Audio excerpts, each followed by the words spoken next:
IndiGo విమానంలో సాంకేతిక లోపం చోటు చేసుకుంది. తిరుపతి నుంచి హైదరాబాద్ వెళ్లాలి విమానం, దాంట్లో సాంకేతిక లోపం చోటు చేసుకుంది. ఆ బ్రేకింగ్ న్యూస్ ఇప్పుడు మనం చూస్తున్నాం.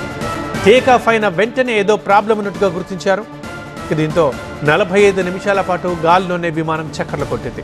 తర్వాత తిరుపతి ఎయిర్పోర్ట్లోనే తిరిగి విమానం సేఫ్గా ల్యాండ్ అయింది. విమానంలో 180 మంది ఉన్నారు. ప్రయాణికులందరూ సురక్షితంగా ఉన్నారని తెలుస్తోంది. ఇక ప్రయాణికుల కోసం ప్రత్యామ్నాయ ఏర్పాట్లు మాత్రం చేయలేదు ఇండిగో. ఎందుకంటే తిరిగి మళ్ళీ దిగింది ఆ ఫ్లైట్, మళ్ళీ ఇప్పటికప్పుడైతే పోలేదు.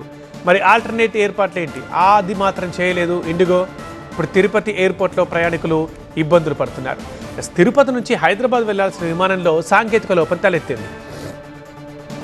టేక్ ఆఫ్ అయిన వెంటనే ఈ సాంకేతిక లోపం తలెత్తడంతో 45 నిమిషాల సేపు గాల్లోనే చక్కర్లు కొట్టింది విమానం. ఆ తర్వాత విమానాశ్రయంలోనే తిరిగి ఎమర్జెన్సీ ల్యాండింగ్ చేశారు. విమానంలో ఆ టైంలో 220 మంది ప్రయాణికులు ఉన్నారు. అయితే వారందరూ సురక్షితంగా ఉన్నారు, సంతోషం.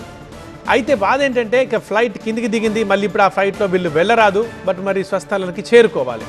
దీనికి సంబంధించి మరి ఏమైనా ఆల్టర్నేట్ ఏర్పాటు చేసిందా ఇండిగో అంటే లేదు. ప్రయాణికుల కోసం ఎలాంటి ప్రత్యామ్నాయ ఏర్పాట్లు చేయలేదు. దీంతో వాళ్ళు ఇబ్బందులు పడుతున్నారు. మా తిరుపతి కరెస్పాండెంట్ రాజుతో ఫోన్ లైన్లో మాట్లాడదాం. రాజు, అసలు ఏం జరిగింది, ప్రయాణికులు ఇప్పుడు ఏమంటున్నారు, ఈ ప్రత్యామ్నాయ ఏర్పాట్లు ఏమైనా ఇండిగో చేస్తోందా, ప్రస్తుతం ఎక్కడున్నారు వారందరూ? అంటే ఇండిగో విమాన సర్వీసును రద్దు చేస్తున్నట్టు యాజమాన్యం ప్రకటించిన తర్వాత కొద్దిసేపు ఎయిర్పోర్ట్లోనే వాగ్వాదం తెలుసుకుంది. చాలాసేపు ఇండిగో యాజమాన్యంతో లేదా అక్కడ ఉన్నటువంటి మేనేజర్తో గొడవ పడ్డ తర్వాత కొద్దిమంది ప్రయాణికులకైతే ఆల్టర్నేటివ్ అరేంజ్మెంట్స్ చేసే ప్రయత్నం అయితే ఇండిగో యాజమాన్యం చేసింది. అయితే మొత్తం ప్రయాణికులు 220 మంది వరకు ఉన్నారు. రాత్రి 7 గంటల 45 నిమిషాల సమయంలో ఎయిర్పోర్ట్ నుంచి టేకాఫ్ అయింది. ఆ తర్వాత 8 గంటల 10 నిమిషాలకు తిరిగి టెక్నికల్ ప్రాబ్లంతో ఇండిగో విమానము ల్యాండింగ్ అయింది. అయితే దీనికంతా ఒకటి ఫ్లైట్లో ఏసీ పని చేయకపోవడంతోనే ఒక్కసారి అనుమానం వచ్చింది. చక్కర్లు కొడుతూ తిరిగి కిందికి దింపిన తర్వాత కొద్ది మందికి రీఫండ్ ఇచ్చారు, మరికొద్ది మందికి అకామిడేషన్ ఇచ్చింది యాజమాన్యం. అయితే ప్రస్తుతం 20 మంది ప్రయాణికులు మాత్రం ఎయిర్పోర్ట్లోనే నిరీక్షణ కొనసాగుతోంది.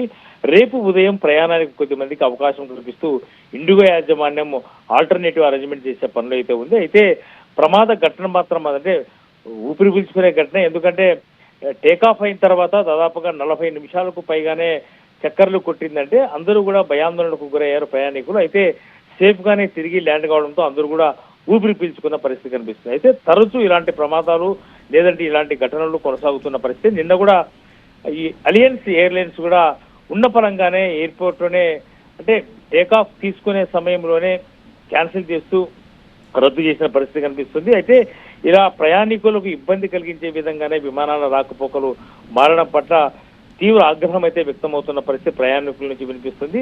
అయితే ఇండిగో యాజమాన్యం మాత్రం దాదాపుగా గంటన్నరకు పైగానే ప్రయాణికులతో వాగ్వాదం చేసిన తర్వాతనే వాళ్ళకి తిరిగి ఆల్టర్నేటివ్ అరేంజ్మెంట్ చేసే ప్రయత్నం అయితే చేసిన పరిస్థితి స్పష్టంగానే కనిపిస్తుంది. ప్రస్తుతం అయితే ఒక 20 మంది ప్రయాణికులు ఎయిర్పోర్ట్లోనే ఉన్నారు.